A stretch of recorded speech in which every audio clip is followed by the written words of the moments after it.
Crossing the cowhouse. Fade in. Exterior. Ridge above Cowhouse Creek. Night. The sun sets beyond the crown of a blacktop road, which rises in the middle distance. There is a roar of approaching vehicles. A 1960s hot rod pickup squeals to a stop on the blacktop. Distinctive chrome exhaust pipes rise behind the cab. Through the open side window, driver, 18, stares straight ahead, looking stone cold. He guns the engine. Another 1960s pickup, this one a battered ranch vehicle, pulls up behind the hot rod.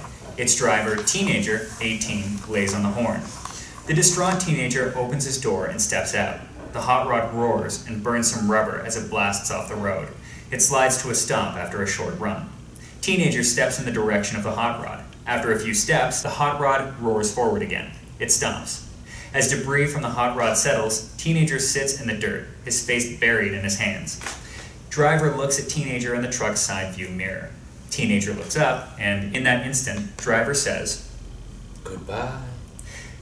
That can only be lip read over the hot rod's roar as driver floors it, which sends a plume of dust and gravel high into the air. Teenager vanishes into the plume.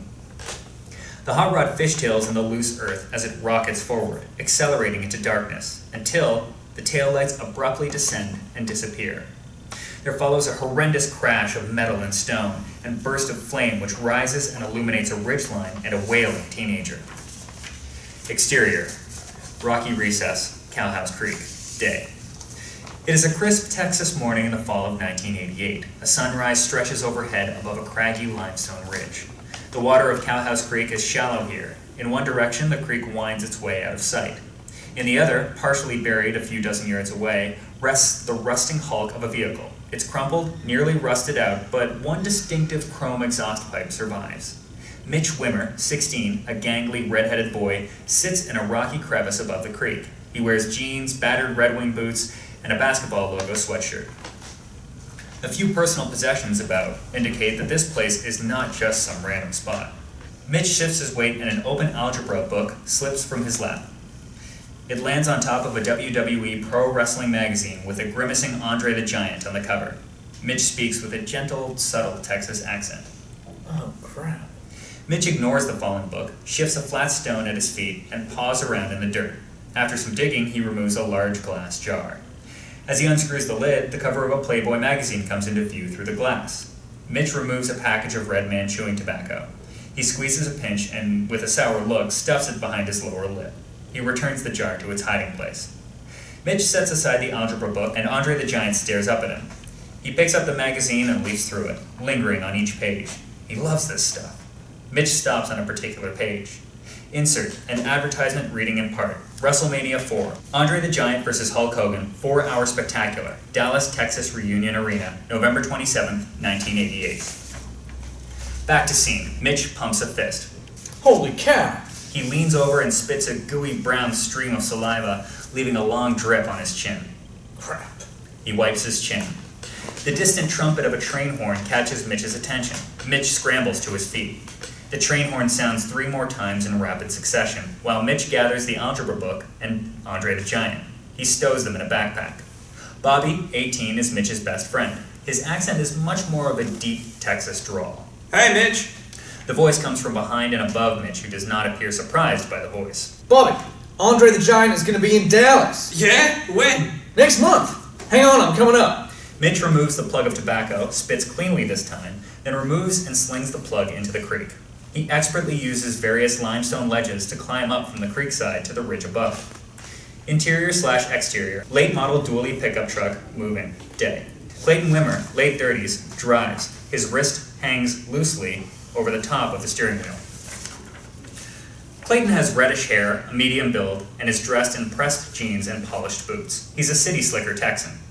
Through the windshield, there is a clear 2-lane highway ahead, and scrub country passes by on both sides. A highway sign comes up. Insert, the passing road side and then a highway sign. North 36, Texas, and then zooms past. Back to scene. A CB radio squawks to life. Breaker 19, Breaker 19. Any of you yahoos traveling 36 are going to hit a brake check south of Lambkin? Clayton is more alert. Shit. Exterior, ridge above Cowhouse Creek, day. Mitch emerges from the ridge. Bobby stands nearby, his eyes on the wreckage in the creek bed below. Mitch appears less the Texan, then Bobby. Bobby, taller and older, is dressed in the uniform of a rural Texas teen. Wrangler jeans, large oval belt buckle, and a gimme cap. A plug of chewing tobacco extends Bobby's lower lip, and he carries an open Dr. Pepper can. His good looks are marred by a sullen expression. A tired-looking diesel GMC pickup truck rattles behind him.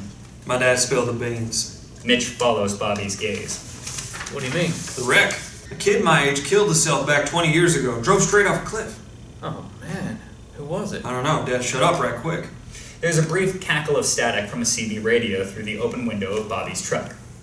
How come he mentioned it then? No one ever talks about it. Bobby gives Mitch a solemn look. He was scared about something. I figure he just wanted me to know. Bobby looks away. The CB radio crackles static again. Then, Breaker 19, Breaker 19. the boys turn to listen. They walk toward the truck. Bobby walks with a limp, his right leg very stiff. Any of you yahoos traveling 36?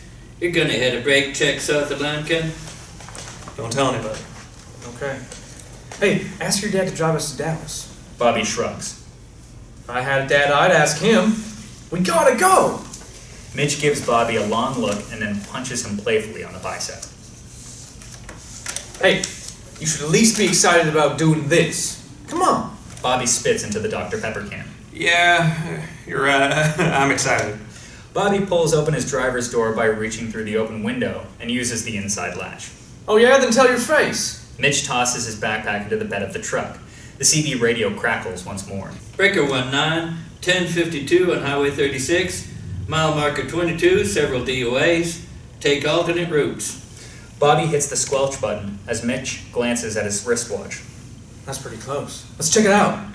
Coach will rip you a new one if you're late. Then we won't be late. Come on, it'll be fun.